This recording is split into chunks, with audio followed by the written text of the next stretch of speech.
And it is another exciting panel with a lot of government representatives on here, and a fantastic moderator who I'm going to hand over in a second, who we always love to work with. Thank you so much, and I hand over to you, Adelheid. Thank you, Stormy. I'm not sure on which mic I should use, this one or that one? You okay. So, welcome again, and I hope you all had a fantastic and networking lunch. We are approaching the end of the Civil Society Forum, and this is our last but not least panel. Thank you very much for giving us the chance to talk about the future. Today, this morning, we started with the past, dealing with the past, and now we are dealing with the future. And we already learned from our speakers in the morning a lot about their expectations. What do they expect from the youth in the Western Balkans? And I see this as a burden also on the shoulders of the youth. And so there are high expectations on youth. And, but I can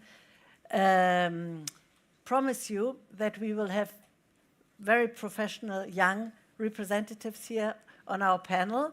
And we are very lucky that for the first time, Christian, we are not sure, but we think that is right, have a combination with the Youth Forum. And this is also a bridging panel. So we we finalize the Civil Society Forum, and we look into what's coming up on Monday and Tuesday, the Youth Forum. So you have here representative from the Youth Forum, and you are all here representatives from the Civil Society Forum. A bit of housekeeping. We will try to set up a different kind of discussion. So everybody is invited all the time to give comments and questions. And our main question is how to make a difference. How can we, not me, but our representative from the youth and our representatives from the Albanian and Montenegrin government make a difference? So I very briefly introduce our distinguished speakers, and I start from the end of the panel, not as a hierarchical approach, but just to not to miss any of our speakers. And I also want to add that we agreed on addressing each other with our first names to avoid complications in pronunciation of long family names, as Angela has. She is the Minister for Education, Science and Innovation in Montenegro. Welcome, Angela. And to her left side is Bora. Bora is the Minister of State of Youth and Children in Albania. And then we have Lazar Simic, the group of the Youth Forum. Lazar is a media expert from Serbia. And then we have Ensara. Ensara is a local branch officer of RICO in Tirana. And then we have Envera. Envera comes from Sarajevo, and she is very active in art and museum, and she also works with the famous War Child Museum in Sarajevo, may I say. This is I think, one of the very interesting and respective museums dealing with the past. And last but not least, to my right, I have Adrian. Adrian is a student from Germany, Stuttgart, and he speaks for the diaspora, for young people abroad. So we have agreed on this to make a difference of how everybody is addressing the others. So I will only throw the first ball to Ensara.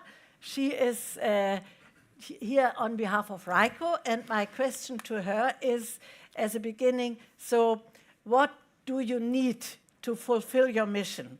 And you can tell this to the representative from the civil society, but also to the politicians who are represented here.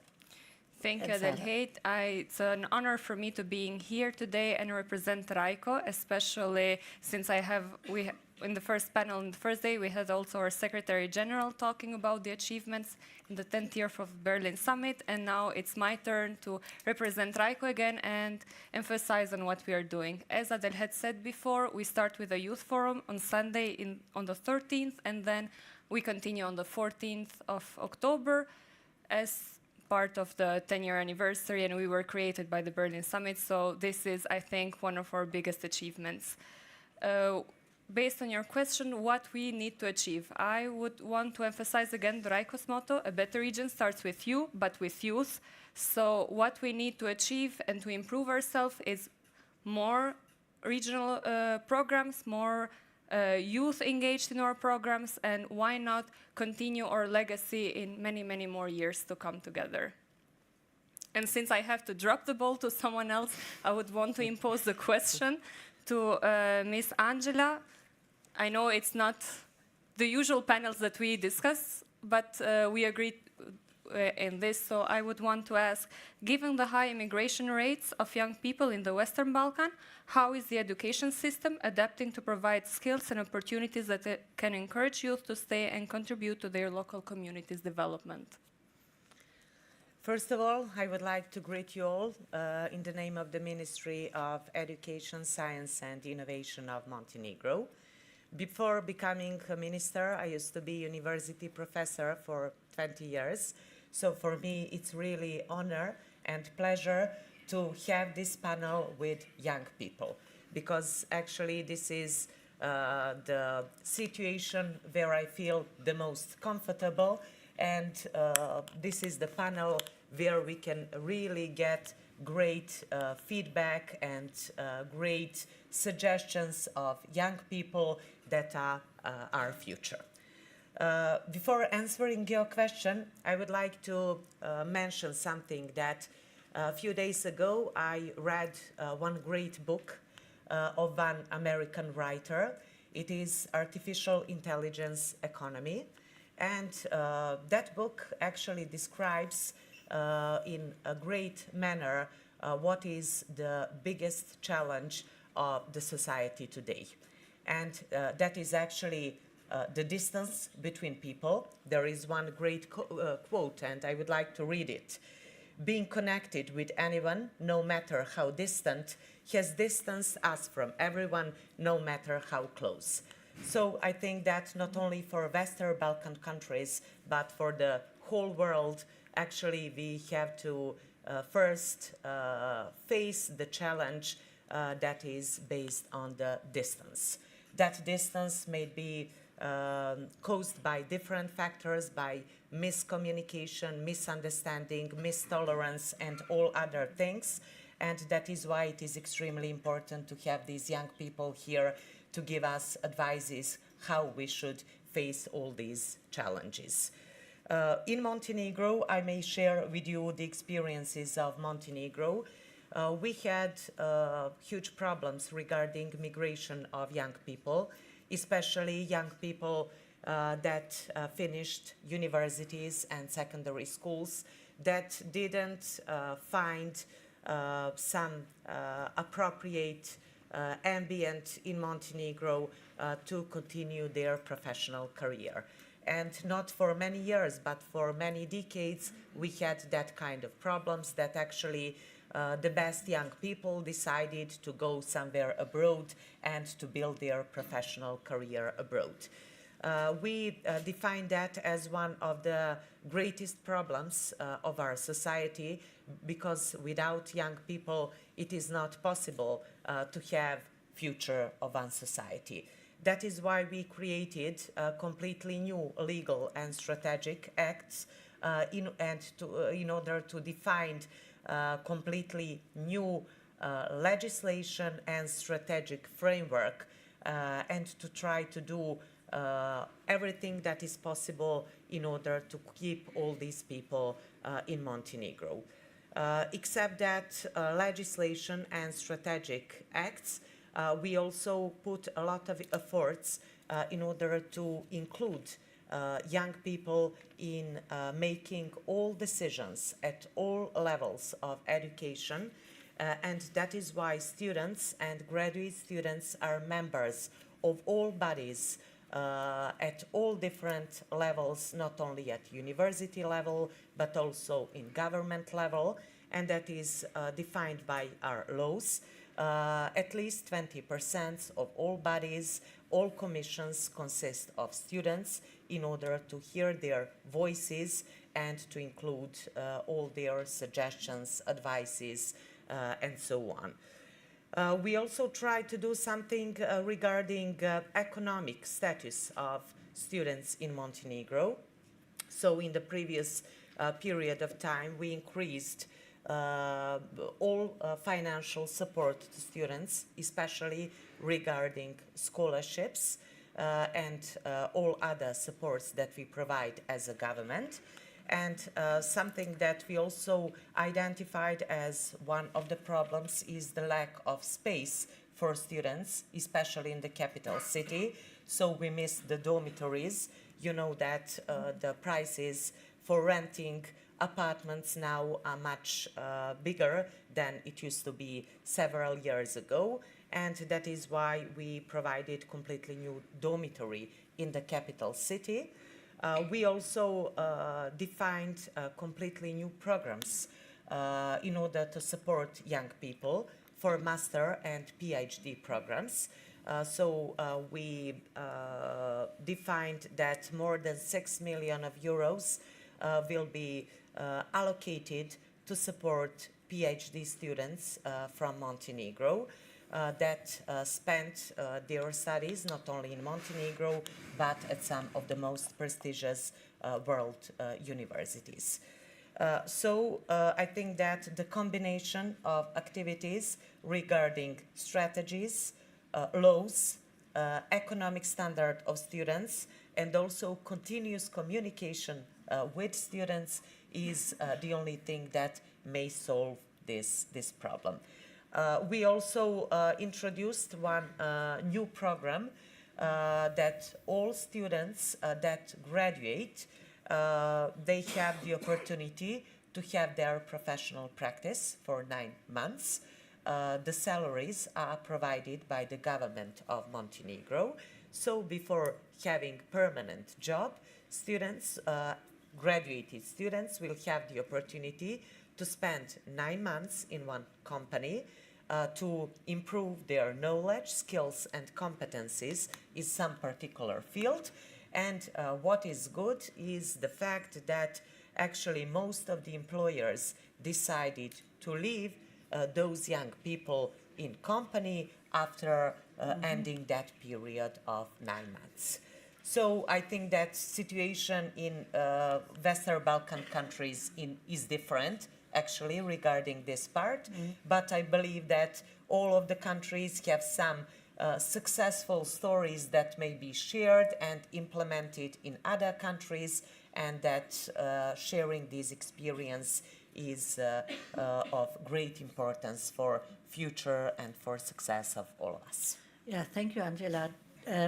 Do you want to comment on this directly, or shall we share first the experience from Albania regarding these conditions? What do you want to directly respond to? I have a comment, but I would let Ms. Bora speak first. Okay, good. Thank you, Lazar. And I think with some of the young people in the panel, I've had the opportunity to meet even earlier, and I hope I do not bore you by mentioning once again a few of the things we've done in Albania. And actually, before we started the panel, we were discussing something very important. Every time we have panels, every time we have youth activities, what tends to happen, which is not very good, is that we always have the same young people, the same articulated young people that are actually represented. And what we need to do as governments, and I believe this, I'm saying for both of our governments, but as well as for the rest of the Western Balkan, is that we need to we need to expand even further the inclusion of young people, because it's important that we have a diversity of voices that we can hear, both as elected officials, but as well as policymakers in our countries. It's very important that the voices that we hear and the opinions that we hear are very diverse and inclusive. So I think that's something that both the civil society, as well as the government, as well as young people need to work even further more in making sure that we accomplish this. Talking about inclusion, which is my favorite word when it comes to young people, one of the things that we did in Albania since the moment that I took my position as minister, so 3 years ago, we wanted to have a youth policy that was actually outlined by what young people wanted. So it couldn't be something that was done by public officials, it couldn't be something that was done by the institutions. So what we did is we actually took a tour throughout the whole of Albania. So in 61 municipalities, we had 3 meetings in every single city. First of all with high schoolers, then with students, and then with young professionals. And we asked them what was wrong with their lives, what was wrong with their communities, what was the thing that we could fix for them to stay in Albania, for them to figure out their life there. And they actually came up with a variety of issues, and they explained it to us what was wrong or what could be fixed with education, what could be fixed about employment, about welfare, about health, and all these other different issues. And what we actually did is we included all of their comments and all of their suggestions into something that we call the National Youth Strategy. So we actually took the commentary from the young people and created a whole policy based on that. That comes from 3 different pillars. The first one is empowerment of young people, which we believe is very important to have young people included in decision-making, to make sure that their opinions are heard, and actually heard, not just listen to them. Because sometimes what grown-ups, what politicians do, they listen, but they do not hear. It's important to hear, not just listen. So this is what we've been trying to do when it comes to empowering young people. And in this regards, what we did, and I'm happy that I have here one of the mayors from Albania that can attest to this good result that we've had, is creating local youth councils, so bodies representing young people in every single municipality of Albania. So we have 61 local youth councils that have as a head of their institution the mayor of the city, and they sit in meetings every month to discuss not only issues pertaining to youth, because sometimes we say that only things that are related to youth, but no, youth is also important for infrastructure, it's also important for healthcare, it's important for employment. When we say youth is a target group, it's not a specific area, so it's important that we consult young people about a variety of different issues. So this is what the mayors do in this local youth councils. That's why we want the decision making to be done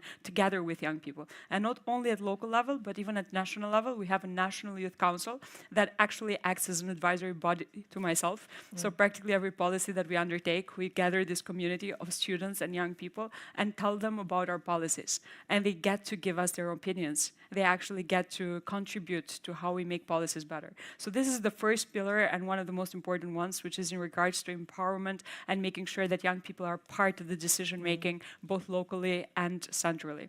But this is not the only thing. Another issue that my colleague mentioned earlier as well is employment and education. So even in those aspects, those are very important when we talk about migration.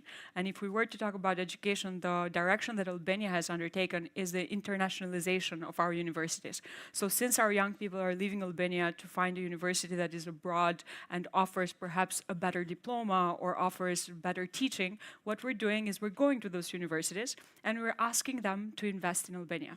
We're asking them to create a branch in Albania so that our young people can get the same level education in their own country. And an example of this is the College of Europe, which we just opened this year. And that's a great opportunity not only for students in Albania, but also for students from outside Albania that might want to come and study in our country. And only yesterday we finalized another agreement with ITU, which is one of the most famous technical universities in Turkey that is now having a new branch in Albania as well. So these are a few examples. We have the Boku from Austria and many others, but the idea is to create the same level of education in our own country so that young people don't see the need to actually move to a different country to further their education. In terms of employment, we as a government, we've undertaken a few measures, but the most important one that I would like to emphasize is the increase in government salaries. So we made a big jump as of last year, where we wanted to even push the private sector to follow the example of the government. Because when we talk about young people leaving, you can't really expect youth policy to change that. What you need to do is like a general increase in the standard of living of the country. And this comes from better salaries, this comes from better infrastructure, better healthcare, on all these different components. But most importantly, it comes from better salaries, because this is why our young people, to talk about the elephant in the room, this is why the young people from Albania are coming to Germany, because they have better salaries. So this is the first thing that they say. So this is what we've tried to do. And the good thing is that once once the salaries from the government sector were increased by our government, the thing that is happening now is that the private sector as well is following suit. So this means the general welfare and the treatment of workers has also increased, and it's a lot better in terms of young people. But another good thing that it's probably going to be my last point, because I know I've been talking. I get a bit passionate when we talk about young people and the policies we've undertaken. But the other thing in terms of education and employment, which I would like to touch upon, is the Youth Guarantee, which is a very important program, and it's an it's an EU program that we're trying now to implement in Albania. We've piloted with 200 young people. And for those of you who haven't heard of the Youth Guarantee, is a program that offers within 4 months the opportunity for an internship, for an employment, for further education, further learning. And what we want to do is, as of next year, to start implementing it in the whole of Albania. Because as we know, Western Balkan does have an issue when it comes to unemployment of young people being a bit higher than the general population. Thank you. Thank you very much, Bora. So now we gave the floor to the two ministers, and both explained in a very positive way what they are undertaking and showed what they are thinking about and the progresses they are implementing. I would like to get some reactions, and when we talk to young people, and they have a lot of complaints and a lot of issues that are still not working very well in the region. So Lazar, maybe you can comment first. Thank you. It's really lovely to be here in this wonderful company on this side, and I hope that we will trigger something positive in all the people in the audience. I really want to connect to what Miss Angela said about all these great examples from Montenegro, and I already knew about some of them, and I connect that with good open communication, which will actually be my first topic, open communication. I think that we lack a lot of open communication in our countries, and I will admit one thing, don't blame me. Until today, I didn't know who is the Minister for Youth and Tourism in Serbia, because that ministry and the minister itself is quite invisible for young people, and I think that I'm quite well informed and interested in all the things happening in my country, especially if they are connected to my life, and this ministry is certainly the most connected to my life as I'm a young person in Serbia, but I didn't know who the minister is until today. And I connect that with the lack of visibility of all those successes and problems. I'm sure that there are a lot of positive stories in Serbia as well, but I don't know about them because I cannot see them. And I don't know about the problems emphasized by ministry because I cannot see them. And then we have a huge problem in between, because I cannot express my issues and my concerns to the ministry because they are not that open to hear them. And since this is the part of Berlin Summit and that is the topic of my master thesis, I wanted to connect it with visibility of Berlin process. For example, if we see RICO, which is an organization really familiar with young people, and a lot of people from not only Western Balkans but even broader region in Europe know about this initiative and connects us. When we talk about Berlin process and its good deeds, for example, not having roaming, which is directly a good result from Berlin process, people cannot connect all those things with Berlin process. Why? Because we don't have open and clear communication in the first place in social media. Because if you want to inform young people, you cannot do it on traditional media such as television, newspaper, radio. We don't read, listen, watch. TV is maybe okay still, but it's losing its prevalence. Social media is where you need to go to inform and to be open to hear our questions, to hear our concerns. And as I said, I don't think that a Ministry for Youth and Tourism in Serbia is doing that job quite well. But I'm sure that if we had a chance to meet here, for example, or somewhere in Serbia, and speak openly about that issue, it will change. So it's really a great example to hear both ministers from Albania and Montenegro emphasizing all the good examples and all the goodwill to talk with young people, because that is what has to be the first step you cannot expect that young people will come and knock on your door and say, okay, we need to talk. Maybe that is changing with the Generation Z, because we really don't care about some rules that were previously established. But until that moment, every partner in this story has to be aware that he or she or the ministry itself has to make that first step in communication, in open communication, where you don't get mad. If I say something that is more of critique, you don't get mad, you say thank you. And I say thank you if you repeat and reply and say, okay, that is not possible at the moment, but we will try to find something else. So I would maybe like to hear more about open communication in different fields. This is some surface I touched upon, but I think that we can put it in all these spheres of diaspora, culture, and anything else. So for now, that's it. Thank you, Lazar. And this is also a takeaway, I think, for the whole forum here. Yeah. So who would like to So react on if this? I may, I would like to comment next. So there are a lot of things to talk about. If please, Adelaide, if I'm taking too long, just interrupting me. I turn off your mic. Oh, they will just. First of all, I want to say that I'm honored to be here as part of the diaspora, as co-chairman of the Association of Albanian Students and Academics in Stuttgart. As far as I've heard a lot of the panels, I've been here since Wednesday, and something that I missed, or I think is not getting enough attention, is the diaspora, because we are, I think, an integral part of the EU process and the integration process of the West Balkan, especially with young people, because many young people live in the EU member states. We're born in the EU member states. Me, myself, I have a German mother, an Albanian father from Northern Macedonia. So I think that's... This is Europe. This is Europe, yes.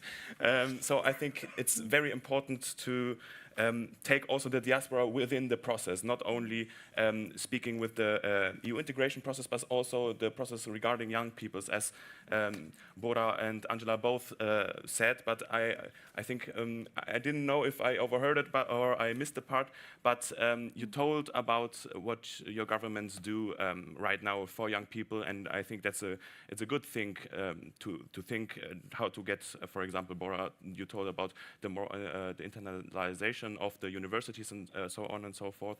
But for the diaspora, we also wanted to be a part of it. We also want to be taken within it. I think Lazar said also had a very good point in pointing out that the communication in all this, not only for the things that are offered to the youth, but also for the EU integration process as a whole, is to have a clear communication, not only a clear communication, but also to communicate onto the right channels, as you said. And I think that this is something you have to view on as a holistic view. Not only one state or only the West Balkans and the youth there, but the youth also in Europe, the youth in the United States. But as we are here in Europe, and this is the Berlin process, and this is the civil society forum of the Berlin process, I think two comments I would like to add is that I would like to have the diaspora more involved in it, because I think that's something really missing, a key part in the whole process. Because if you look at the numbers, if the immigration or the migration is going to stay on the same level as it is not by now, you will have more Albanian students, speaking for the country of Albania, Albanian students studying outside of the country than inside. And I think that's something we have to address, and that's something we have to talk about. And that's why also we need not only the youth who's coming up to study to say, hey, you have great university opportunities here, and to do programs, and also to point out that the labor market is getting really good, and to involve the labor market also in the university process, but also to say, hey, many young people already left. What do we do with them? How can we get them back? How can we offer them some things? How can we offer them some kind of incentives to get back? Because as far as I'm speaking only for my association, but we don't really get in contact with the government, from the government. We don't get any letters, we don't get any invitations to go and be part of the process and get involved in the process. I think it's a really good thing to involve the young people in Albania and in the whole Western Balkans, not only speaking for Albania. But you said that you do it in, wait a second, I have it right here. You do it in an assembly where the mayor is the head of the assembly. And I think that's a good thing, first of all. But as we also said yesterday, space for civil society is shrinking in Western Balkans. And we have to be more, we have to empower the civil society more with that. And I think the diaspora plays in it a key role. And not only in okay, we are the diaspora, we know everything better. No, we don't. But we want to be engaged within the process and to build civil society that is as free as in the diaspora and has as many space in the diaspora as in the Western Balkans. Okay, thank you, Adrian. I think we got the point. And probably there's some food for thought, and maybe somebody might comment on it. But last but not latest, I would like to give also Envera the chance to comment on what has been said so far from her perspective. Thank you, Lazar, for the invitation to speak on this. Thank you. Thank you for the invitation, and also thank you for having me. I would also like to draw on both what you've said right now and everything that has been said before, especially what Mrs. Bora said. Because I had the opportunity to listen to you before, and you did not bore me this time because I also learned some new things.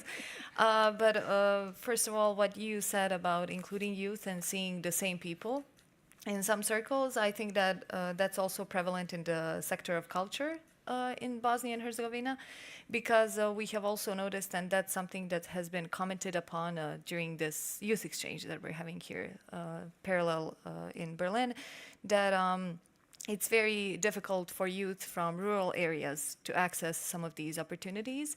And when you look at the immigration rates, it's both youth from rural areas and urban areas that are leaving Bosnia and Herzegovina. So there they are equal. But I also think that it's very hard to see them in some of these events, to have them included. It's not that difficult. We should do, for example, use this positive practice of going to each and every place where you've gone. And I also think that people who work in this sector, they also have a responsibility to bear, because we are often focused on what the government is doing or isn't doing related to this. And of course, as many positive examples there are with governments that we should, of course, take an example from. I think that people who are employed in the sector should also do the work. And in every NGO or every organization related to culture or anything, they should also feel as if they have the responsibility to reach out to people, to also be aware that they are playing a part in this immigration process and people leaving our country.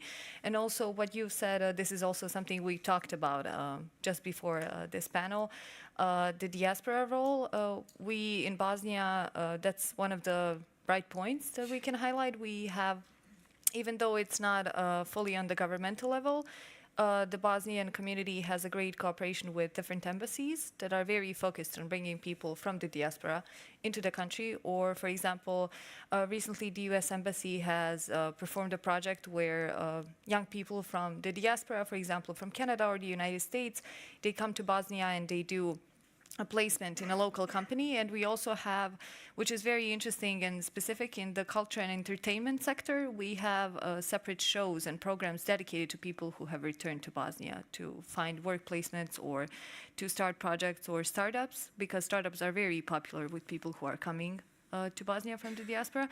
But the main takeaway I would like to share on this, which is also related to Sara's question in the beginning, is that I think that everybody has a responsibility in this process of people leaving the country and being dissatisfied, because something that people who work in culture, and I know this as somebody who has worked with several museums and private institutions, they often feel entitled to not share the responsibility for the constant outpour of people from the country.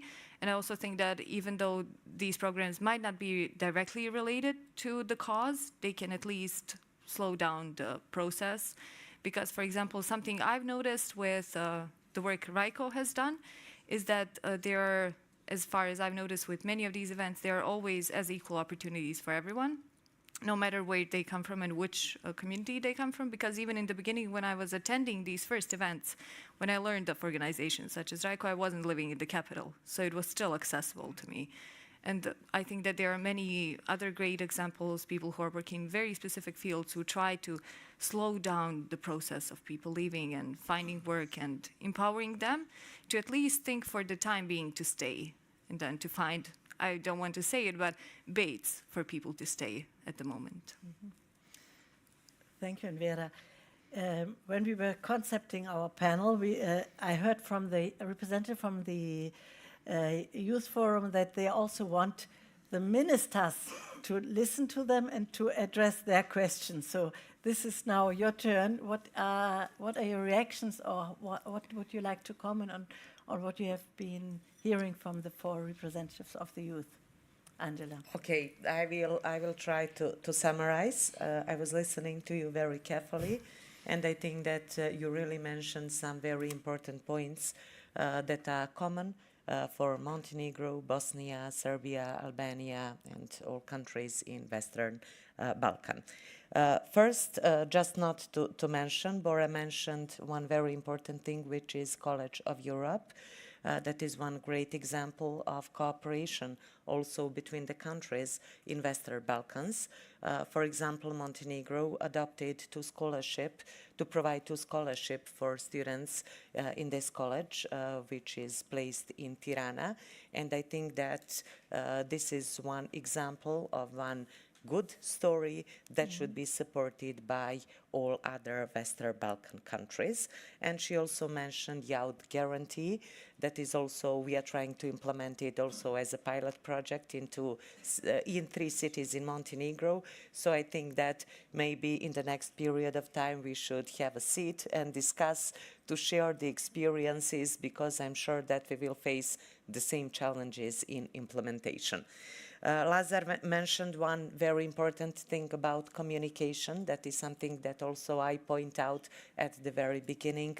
Without communication with different stakeholders, it is very difficult to have any kind of results.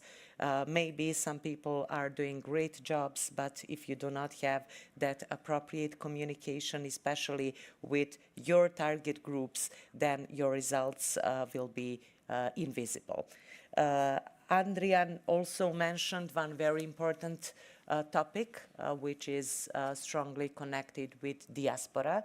The truth is that for many years and many decades in all Western Balkan countries, we didn't pay a lot of attention to people who are diaspora. Not only students, but also scientists, researchers, entrepreneurs, businessmen, and so on.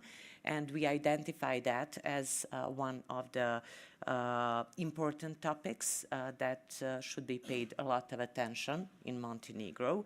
That is why we supported some associations of students from diaspora, and we have continuous communication with them in order to get feedback how we could improve our educational system and how we could implement some good practices in order to be better and to be a part of European educational area.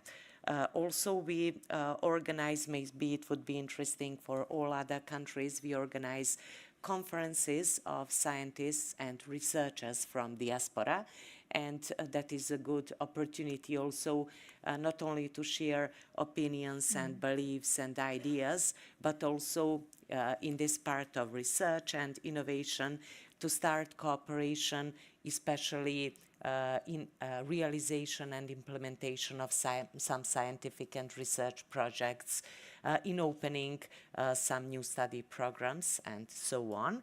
And in Montenegro, we really have some great examples of diaspora that provided us continuous support in improving school infrastructure. So, for example, during this summer, thanks to Albanian diaspora, we improved the quality of school infrastructure, primary and secondary schools in places where Albanian people in Montenegro live. And thanks to them, on one side and the contribution of the government, we have completely new primary and secondary schools in this part of Montenegro. So I think that there are so many activities that should be and must be realized with diaspora, and maybe all the countries from Western Balkan should develop one joint model of how to use all advantages of cooperation with representatives of diaspora. My dear lady mentioned culture. There is no education without culture. There is no culture without education. And it is extremely important to include that cultural component from the very beginning of educational system, because it is not possible to improve the quality of education without implementing culture in every segment of this story. Thank you. Bora, any comment or reaction? I have 3 questions actually for you actually. Yeah. But before I pose the questions, I wanted to touch on two small points that Adrian mentioned, and I think it's important to actually follow them up. The first one is we've had programs for diaspora, but they haven't been very successful. And that's perhaps the sad part. And I think the problem why they haven't been that successful is because we haven't been able to communicate them in the right way, to address the people from the diaspora the right way. 3 years ago, we had a program called Ready for Albania that was supposed to attract diaspora, either students or people that had lived abroad for the longest time, to become part of our government.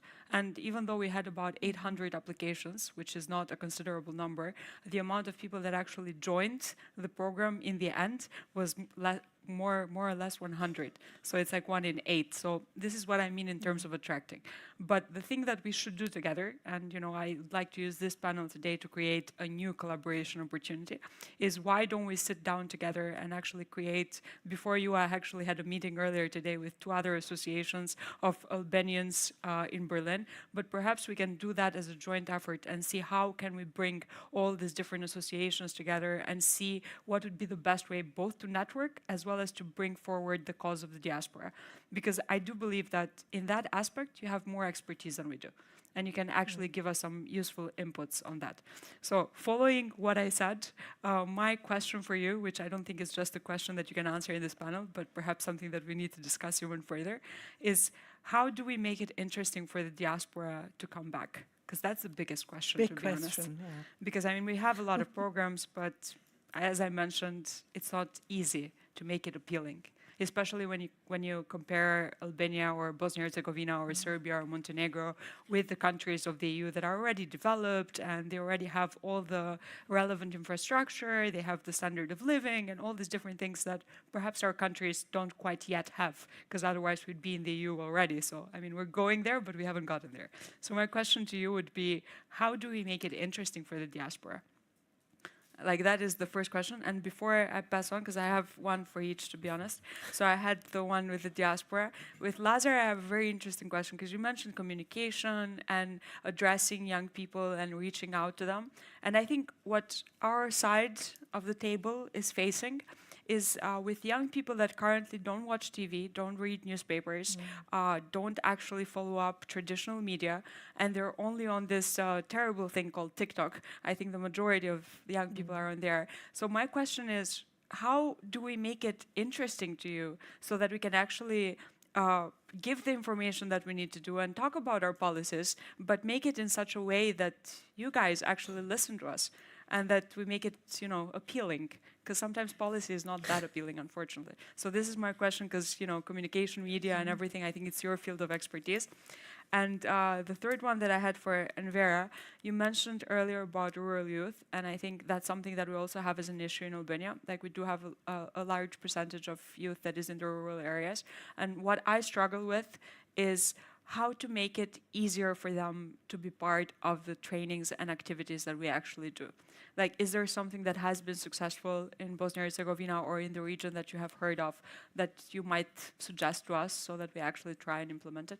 And I do not have a question for you because I do see you often enough. So I think I'll rather listen to the rest of the young people.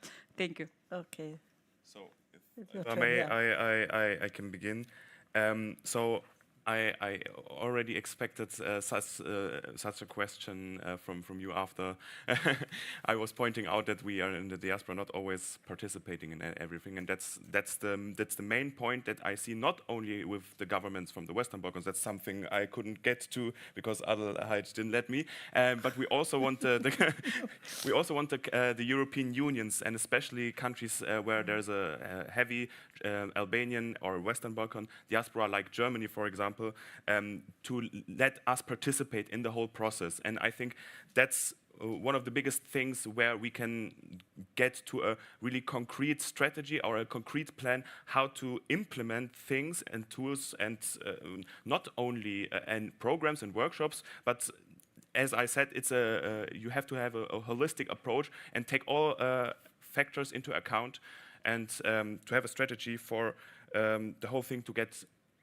everyone involved. And if we are involved, then there soon will be, I think that's safe to say, also more diaspora coming back. For example, one thing that Angela also mentioned a bit in a kind of different way, but in Germany we have a dual or vocational educational system. So we have also in my bachelor thesis I did such studies, and there is also the Ausbildung. I think everyone by now knows what it's called, and there you can really have skilled workers from the Ausbildung as an educational system.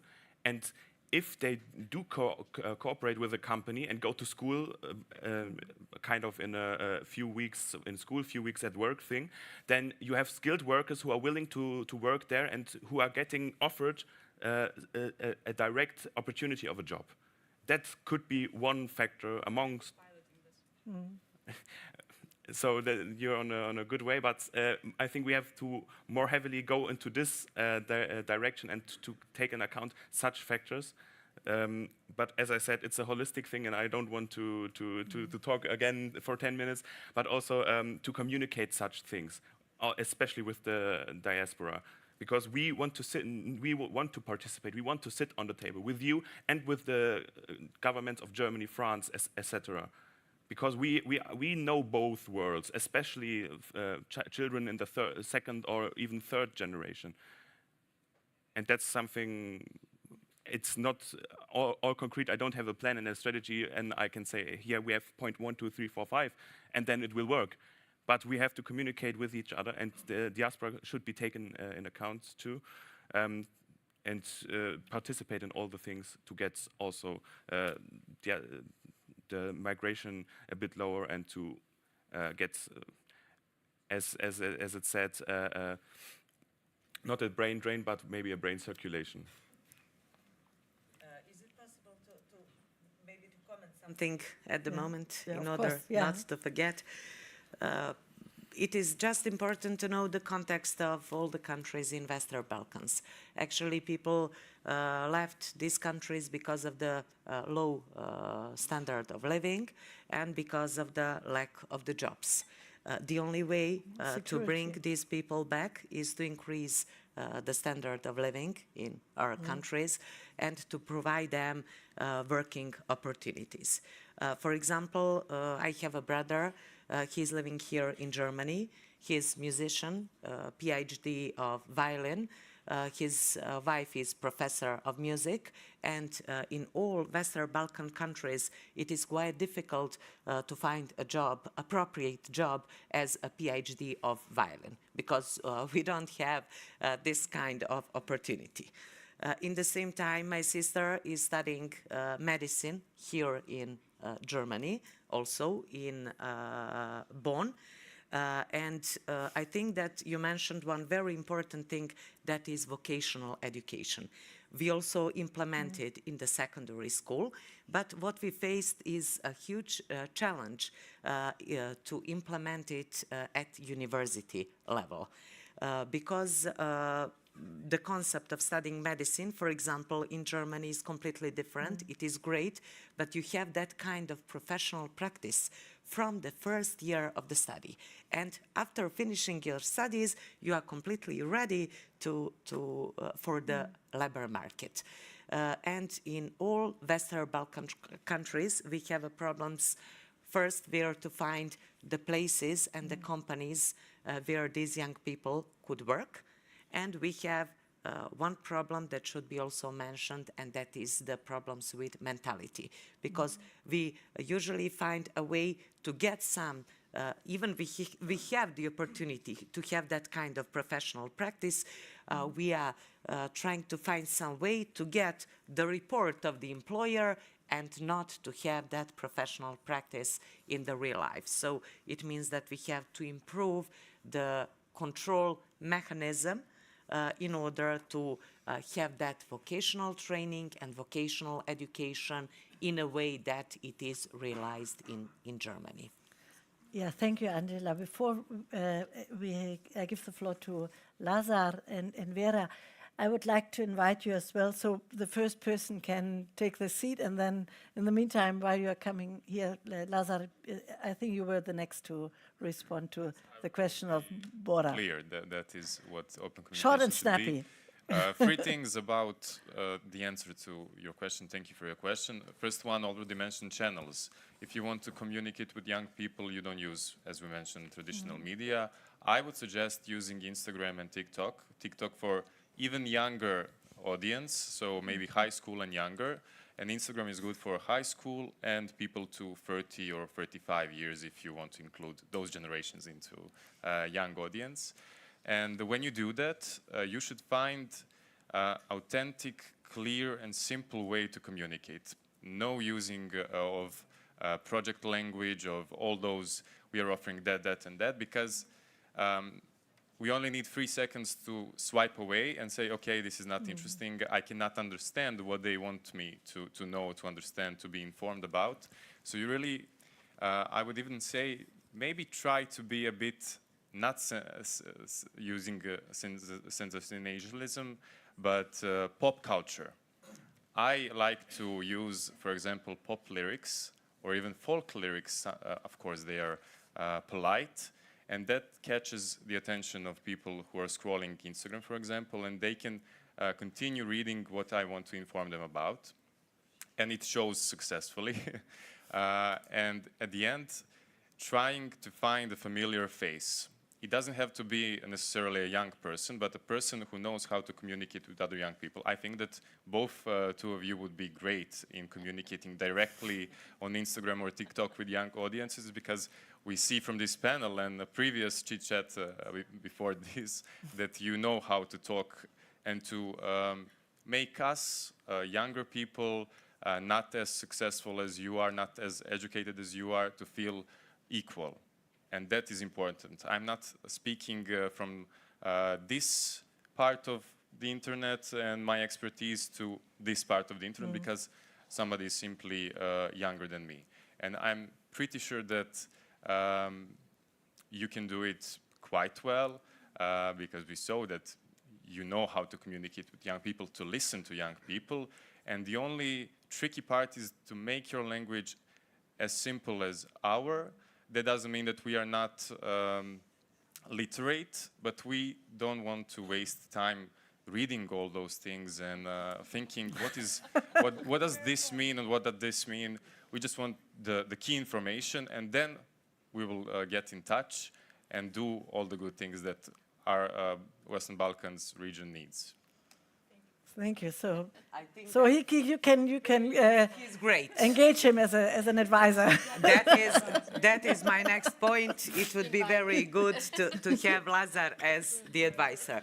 You know, while I was working at the university, it was several years ago, and Facebook appeared, and I saw that all the students are publishing something on Facebook.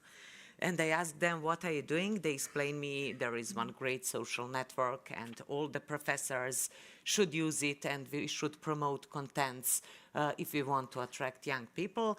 And I spent maybe 15 or 20 days in order to learn how to publish photos, how to publish all these stories and everything else. And I was very proud because after 20 days, I went to the classroom and I told, oh, guys, I learned how to use Facebook. But they told me, oh, our dear professor, Facebook is already outdated. You should use Absolutely, yeah. Instagram right now because our parents are on the Facebook and we don't use it anymore. Thank you. And Vera.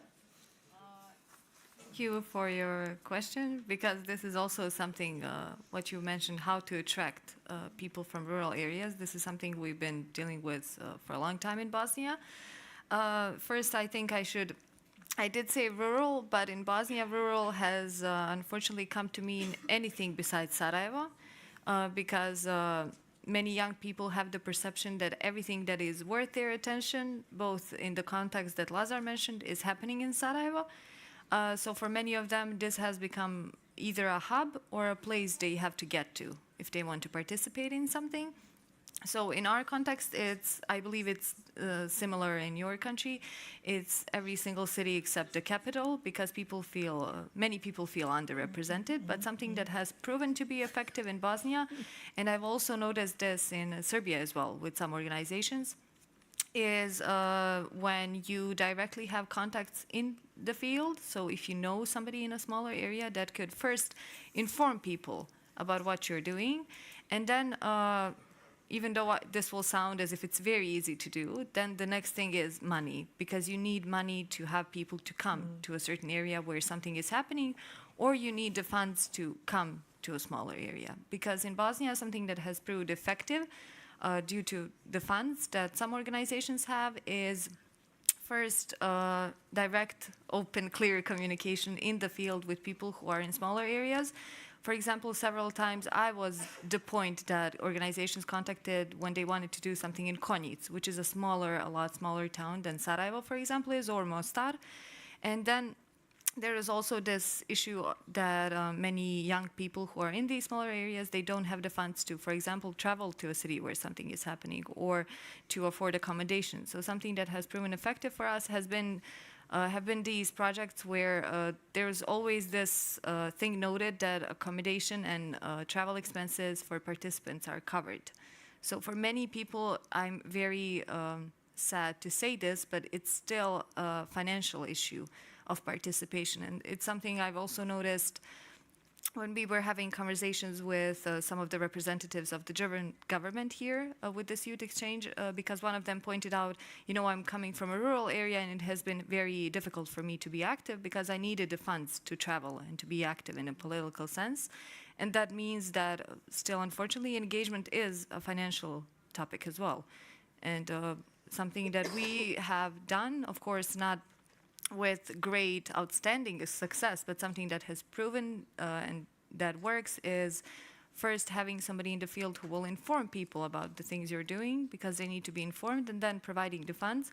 Because, for example, my sister, she has the funds. She is a teenager in high school, but she is not informed. So a few days ago, I needed to explain to her what a political academy is and what civic rights mean and everything else, so she and her friends would be interested to participate. Because I think there's also this gap of, and I don't think it's only in rural areas, it's also in urban areas, there's this gap of being misinformed or not informed at all about the events that you could attend, or workshops, or any educational programs, and what you actually know about them. So I think that information and the funds are the two key steps. Of course, it may be different in the field. I'm not the one organizing these programs. I've just been a facilitator in some of them, but I've noticed that those are the things that get people moving, and then from that point on, you build on this experience.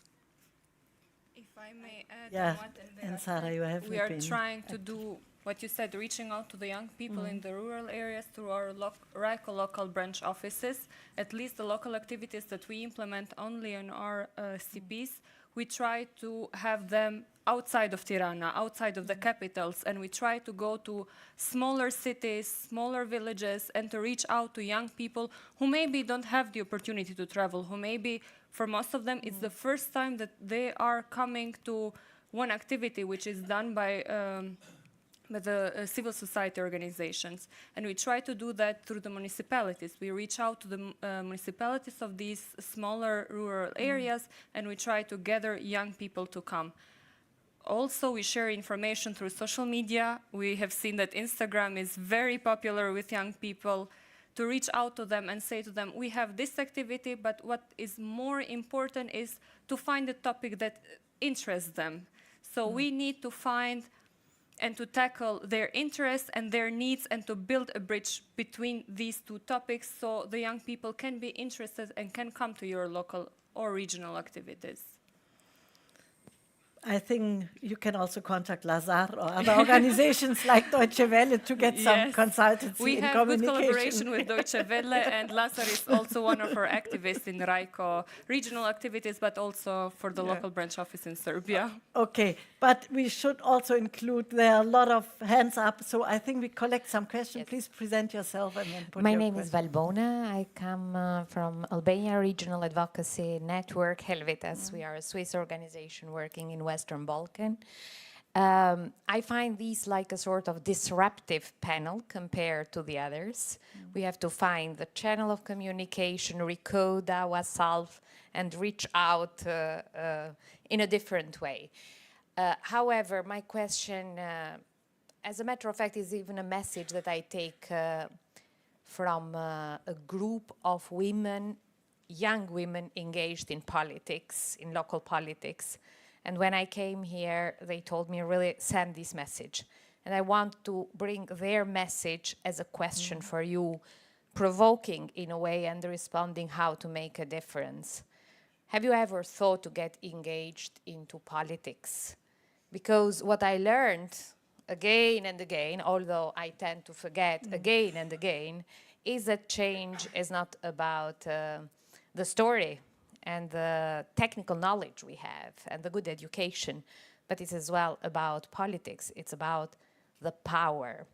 So have you ever thought to make the difference by getting engaged into politics, and how Berlin process or any other ongoing process can help you?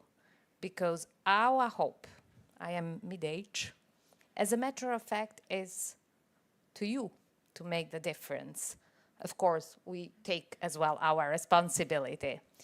And my second remark, as a matter of fact, is I was in the Berlin Process Civil Society Forum last year, and I really regret to see Adelaide as a moderator, because I left that forum with quite an inspiring pitch of Adelaide. So I would really like to listen your message, and I take your role to give you the possibility how the young people should make a difference, Adelaide. You come as well from media with a huge experience. Whenever you find fit, it would be great to listen as well from your perspective, because I really believe that blending media experience, but free media experience, with the courage and demands of the youth, we might have the difference we are looking for. Thank you, Valbona. We collect some questions. I don't know the order, so I take the first person first, please. And then we have some time. We collect some 3 questions, maybe. Thank you, Adelaide. It's great to see you, and I'm amazed by the quality of discussions here and the energy that I can feel. Unlike the other panel in which I discussed a lot and asked a little, I will ask right away. What do governments and youth leaders that are here are going to do with those that remain in the countries of the Western Balkans? Because they're faced with a great risk of disinformation and hate campaigns, and they're faced with radicalization and extremism, with the hate against the others, whatever others means, and especially knowing that disinformation and hate doesn't come only from the TikTok. Sorry. It also comes from the textbooks that you, as young people, and my daughter, who is 13 now, learn in the primary school, in the textbooks of history, of language, of other subjects that they're learning at school. That's where they start learning how to divide and how to distinguish one from another and to make them less valuable. So we're facing an exodus of young people. It's not young people are leaving, it's an exodus. And what about those that remain? Fantastic ideas from Adrian, fantastic programs that I hear from the governments when they report about their fantastic universal achievements. But the situation in the field is a little bit different, a little bit, you know, to say the least. Thanks for that. One more point, if I may. I want to read something to you very quickly, not the whole paragraph. It says like this. It's about encouraging you in the end. Our youth love luxury. They have bad manners and despise authority. They show disrespect for their elders and love to chatter instead of exercise. Young people are now tyrants, not the servants of their households, and so on. This is written 2,400 years ago. So every generation, every older generation severely criticizes the younger ones. I was criticized by my parents, and now I tend to refrain from criticism, not too big, but still, I know I'm an old generation now. So please take the world up because we failed you. Thank you. Thank you. And next person, please.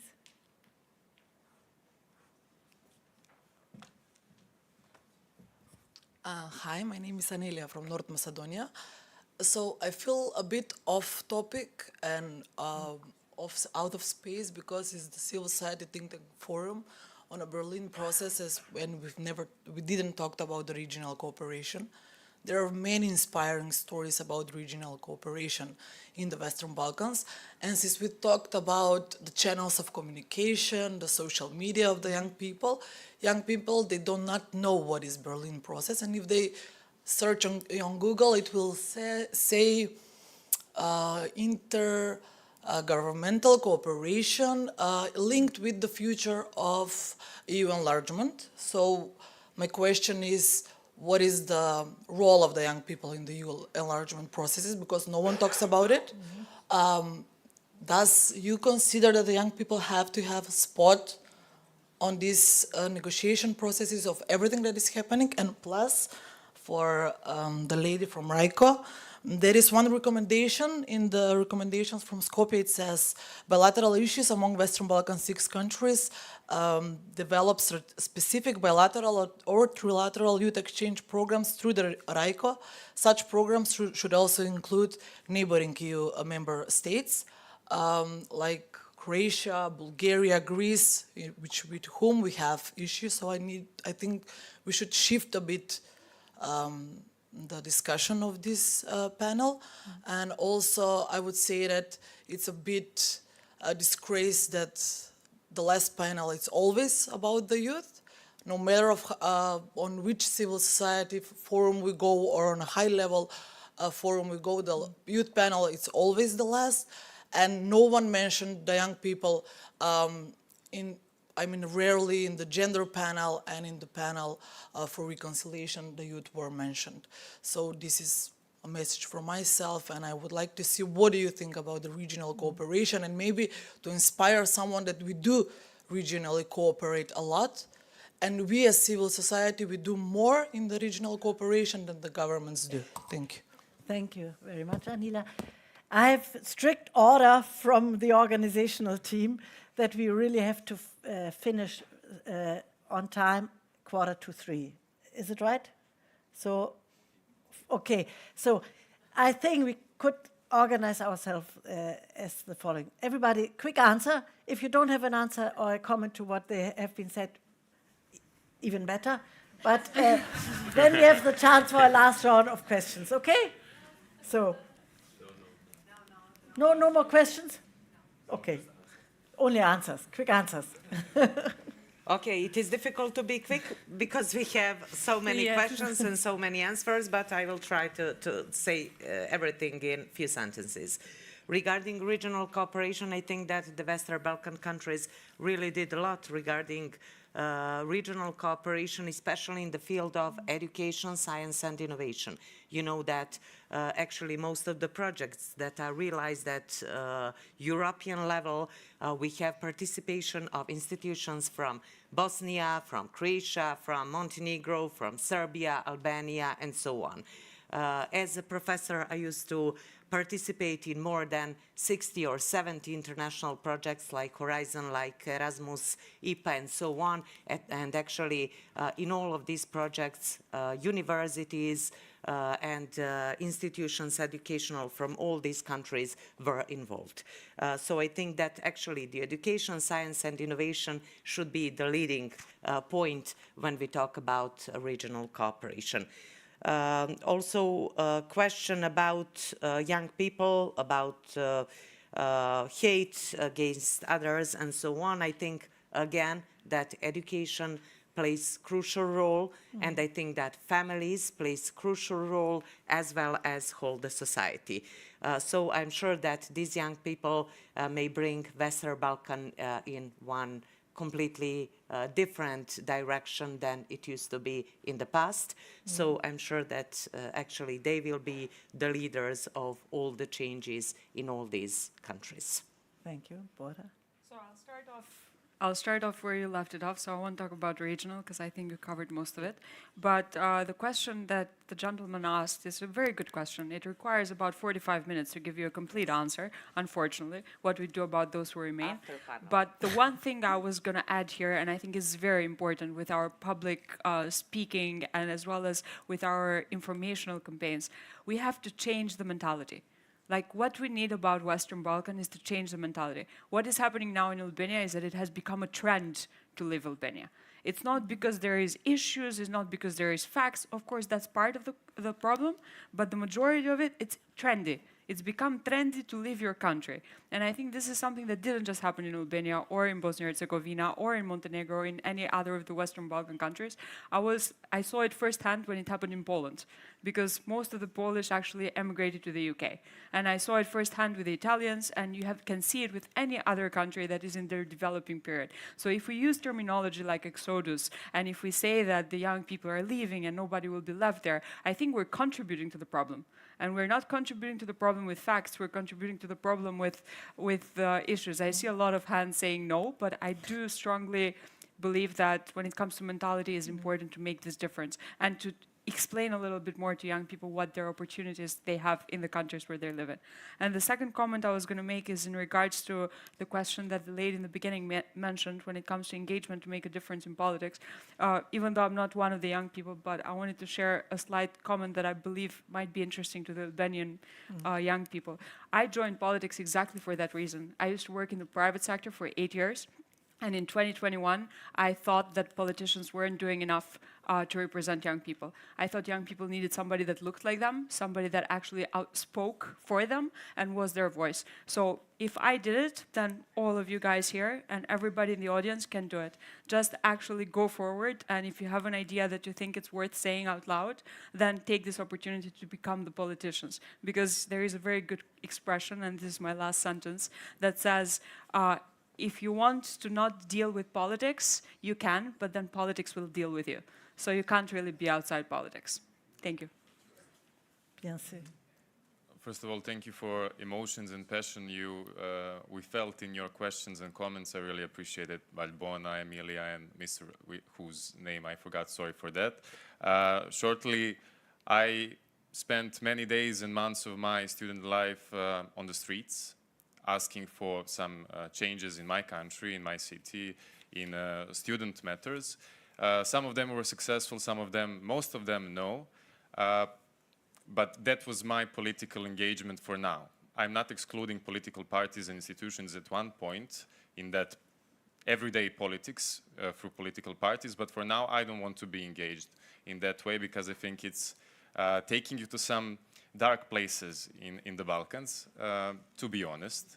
When it comes to Berlin process, I mentioned in the beginning that it is quite invisible, and I will have data that will represent that in my master thesis. But yes, we could have talked more about concrete processes in Berlin process itself, and that is really good point. Thank you for that. And for encouraging words about leading other young people. I don't like that when you say young leaders, it makes some goosebumps when it comes to that. I think that, as I mentioned already, we should all be equals and inform each other. And maybe my role for now, as I said, because I don't want to be involved in political parties in Serbia, is to inform people.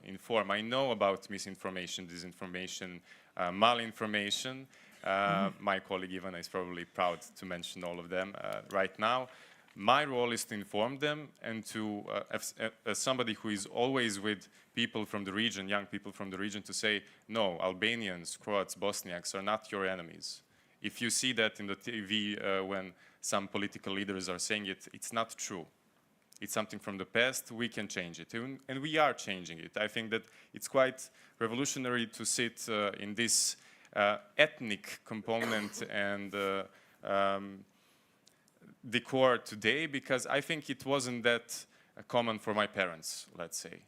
So we are making changes, but we need time and we need understanding that we don't want to waste our youth completely on solving problems that all the generations didn't manage to resolve. Thank you, Lazar. Zara. Question about political involvement that Ms. Valbona asked to us. Me personally, during my years of experience with RAICO, I've seen that there is no need to be politically involved to make a change, especially through RAICO, which is a bigger organization, and so to say, our voice can be heard a little bit more. We can make a change as young people, and we are trying to do that through the involvement of young people through our programs, especially exchange programs. So I strongly emphasize, but this is always my personal opinions, there is no need to be politically involved to make a change and to make your voice be heard. What can we do with the ones who stay? And to tackle this hate speech, I think we are doing that through RAICO programs, and we are giving the opportunity to young people from the age of 14 to travel in the region. Unfortunately, I feel a little bit ashamed to say this, but I traveled for the first time in the region when I was 21, and it was through a RAICO program. And I had the chance to travel. I had traveled in Italy and in European countries way before I traveled in the region. And we had an exchange program for 5 days, and I was surprised that, so to say, we all are the same. We all have rakia. We all discuss about the burek, whose burek is better. And we all, young people in the region, have the same problem. And that's what we are trying to do through RAICO programs. We are trying to show to young people, especially from the age of 14 years old, when we think that it's when they start creating this opinion and starting to tackle the hate speech, we show to them that all us in the region, we are all the same. We all young people face the same problem, the same challenges, and in the end, we can collaborate with each other. What happened in the past stays in the past. We shouldn't forget the past, but we shouldn't get stuck in the past. And for the last question, involvement of neighboring countries. I mean, RAICO, we are still young. We just celebrated 8 years in June. And also, we are also young in the age of staff that we are. I think our average age in RAICO is 31 years old. So meaning only the leadership, so to say, is a little bit older, but all the RAICO staff is quite young. We are young, so we are open to advices, and it's something that we can take in consideration in the upcoming years to involve also Croatia and other countries in it. Yeah, thank you, Zara. So I think we have to wrap up a bit. I have just one thing to say, and it's connected to the first questions about political involvement that you posed. Thank you for the question. I also agree with Sara about not necessarily being involved in a party to have your voice heard. It is and can be more difficult, but I've also done the same path as Lazar, and I'm not considering it now to join a party, maybe later on.